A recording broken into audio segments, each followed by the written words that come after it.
One of the big legislative battles that progressives are gearing up for right now is an effort to raise the federal minimum wage. The Raise the Wage Act is calling for the federal minimum wage for all workers to be raised to $15 an hour gradually over the next 5 years. Currently, it's $7.25 an hour. Well, one of the people who has been working in this area for many, many years is Saru Jayaraman, who is the president and the co-founder of One Fair Wage. She joins us right now for Free Speech TV's weekly Facebook Live. Thank you so much for being with us. $7.25 an hour, that is right now the federal minimum wage. That's right. And even worse, the sub-minimum wage for tipped workers, which the restaurant industry is actually the largest employer of minimum wage workers in the United States. And a majority of restaurant workers are tipped, and they can be paid a federal minimum wage of $2.13 an hour. So the minimum wage, federal minimum wage for non-tipped workers is currently $7.25. The sub-minimum wage for tipped workers is still $2.13 an hour. And the Raise the Wage Act that's currently being considered in Congress would raise that wage for all workers, tipped and non-tipped, to $15 an hour over time. So it would raise the overall wage from $7.25 to $15, and it would fully phase out any sub-minimum wage for tipped workers. It also phases out a sub-minimum wage for workers with disabilities and youth. So it is truly historic, not just in raising the minimum wage, but ending the sub-minimum wage, which is a literal legacy of slavery, actually, in the United States. Well, let's talk a little bit more about that, because it does seem to be a uniquely American thing that there are some workers who, instead of being paid by their employers, are being paid by customers in the form of tips. It seems quite American, and has links to slavery, but it started, I believe, in Britain. But take us through how we have gotten to this position where there are workers who are essentially at the whim of customers, whether or not they're going to get paid. That's right. Tipping did originate in feudal Europe. It was something that aristocrats and nobles gave to serfs and vassals, but always on top of a wage as an extra or a bonus, noblesse oblige, for a job well done. A gift in a holiday, or for a special occasion.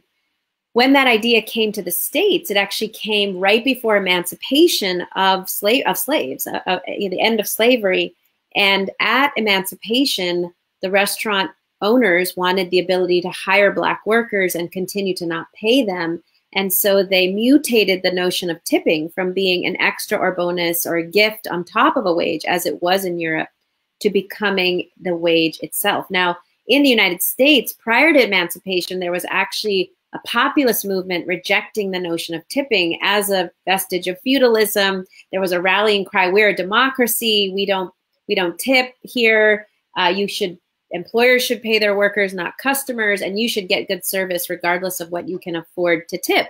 And that populist movement spread to Europe, and actually the labor movement picked it up in Europe, and tipping. They really got rid of tipping in much of Europe for a long time, based on the rallying cry that we're professionals, we don't live off of your largesse. We want to get rid of this feudal notion. But in the United States, we went in the exact opposite direction, really growing tipping as a replacement for wages, which, as I said, is a mutation of the original concept. And that idea that a mostly Black and actually mostly female workforce could, get paid exclusively in tips was made law in 1938 as part of the New Deal, when all workers in the US got the right to the federal minimum wage for the first time, except for millions of Black workers, farm workers, domestic workers, and tipped restaurant workers were told you get a $0 wage as long as tips bring you to the full minimum wage. So we went from zero in 1938 all the way up to $2.13 an hour today. And it's important to understand this $2 wage is not for a tiny sliver of workers. This is the nation's second largest and absolute fastest growing private sector employer. It was almost 14 million workers before the pandemic.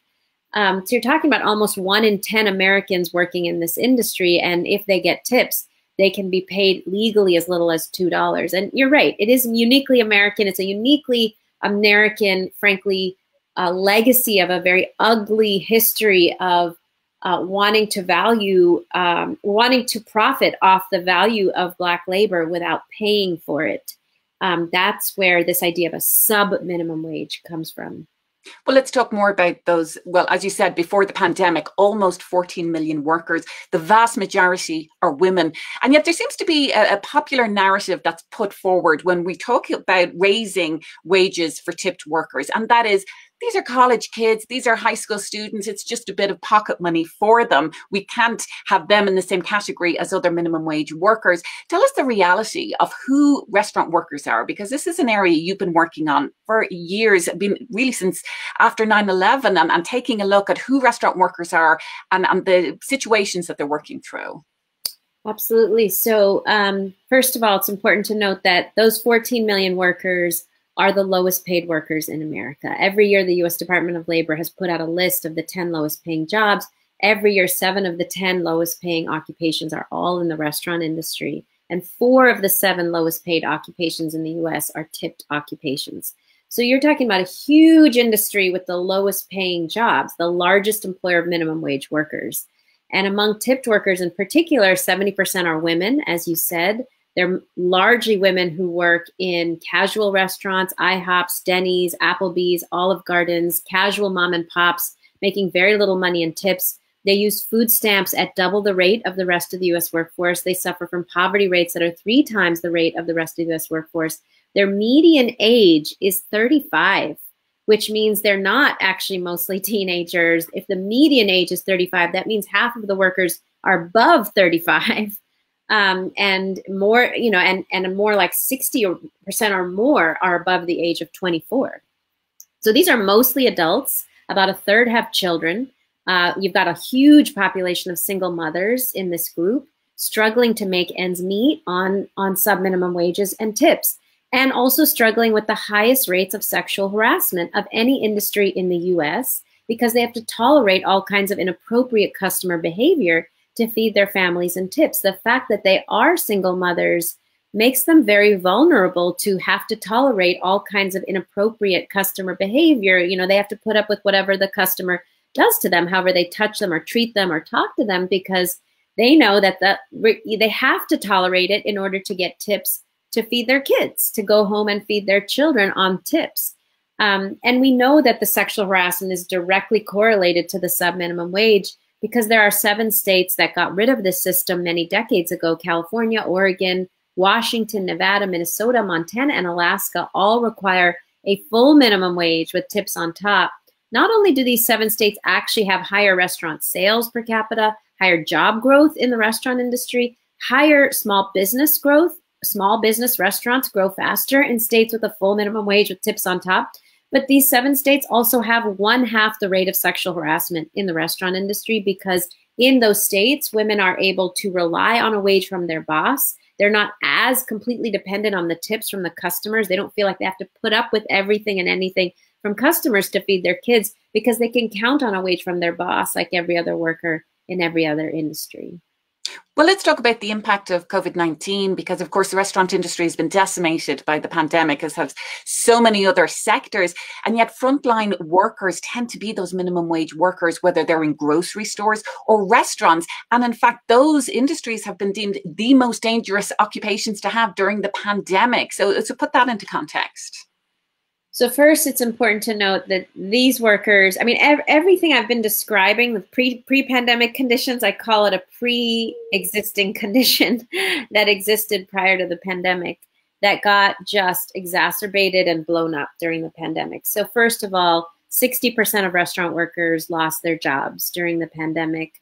That's 1 in 4 unemployed people were in the restaurant industry.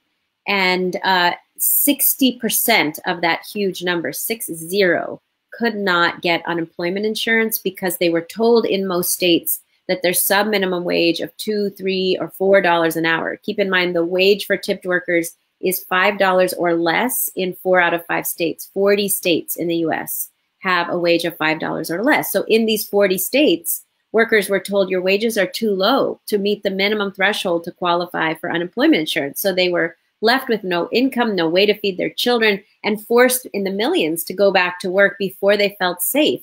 And when they did go back to work, they were faced with very dangerous conditions. As you mentioned, actually, both the CDC and now University of California, San Francisco, one of the top medical schools in the country, have named restaurants the most dangerous place to work because they are consistently on every shift interacting with customers who don't have masks on while they eat and drink.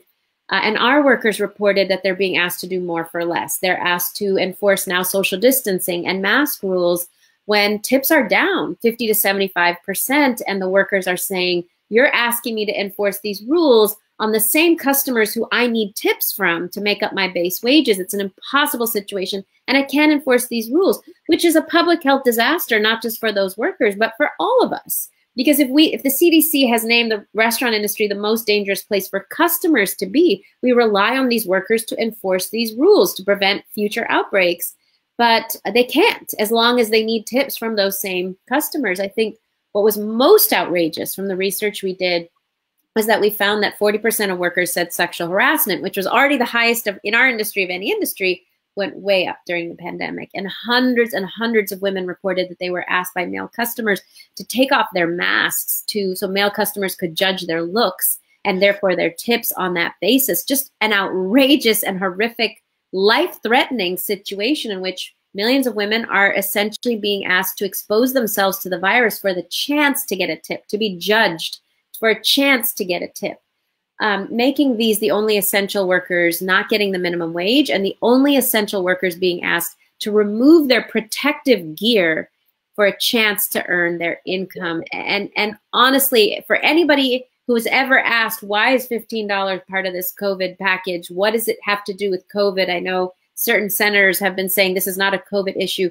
This is so clearly a COVID issue when millions of women are being paid $2 and $3 and $4 an hour and feel compelled to take off their mask for the chance to get tips because they're paid so little that they rely on those tips to feed their kids.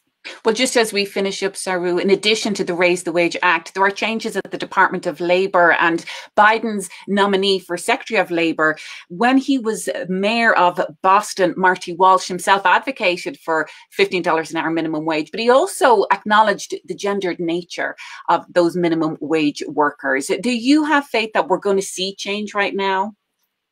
I do. I really believe the minimum wage is going to go up this year and that Congress has this historic opportunity to end this legacy of slavery. I think the question will be, how high do we raise the wage? And does Congress not just raise the wage for tipped workers, but get rid of this minimum wage altogether? Look, I think it's important for people to remember that the last time we faced unemployment at this scale was the Great Depression. We are facing Great Depression levels of unemployment.